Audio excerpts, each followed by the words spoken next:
Hey, so ito na si Joshua Pascual, ang pinagmamalaki ng Nueva Vizcaya from Aritao, Nueva Vizcaya. Itong si Joshua Pascual.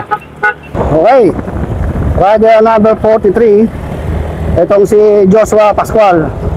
Last year ay absent siya wala sa 2023 Tour de Vizcaya, kaya ngayon siya magpapakita ng lakas sa kanyang mga kababayan dito sa Nueva Vizcaya. Nagagaling lang ito sa ACC, Asian Cycling Championship sa Kazakhstan. Ayun, nandito siya sa kanyang lupang tinubuan, ang Nueva Vizcaya. Magpapakitang gilas. Gusto niyang ipakita sa kanyang mga kababayan na siya talaga ay isa sa the next Carlo Gep ng Nueva Vizcaya. Ngayon speed 45 kilometers per hour.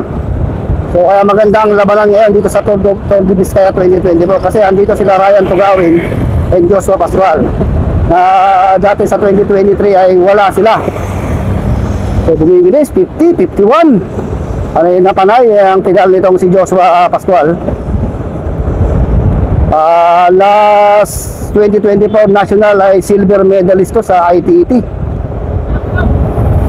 O di ako magkakamali kundi silver, bronze itong si Joshua Pascual. Pero last 2023 sa amateur ay gold medalist to sa under 23. Basta sa ahon talaga malakas itong si Joshua baluarte niya pa itong Nueva Vizcaya. Kaya maganda ang ipapakita nito. Ayaw niya rin siyempre mapahiya sa harap ng kanyang mga kababayan dito sa Nueva Vizcaya. Okay, talagang diin na diin din sagad na sagad. 47 17 kilometers tayo 17 kilometers individual time trial itong binabagtas nila from Bambang to Aritao. Mamayang hapon, maganda, match start. Okay, so iwanan na natin si Joshua Pascual.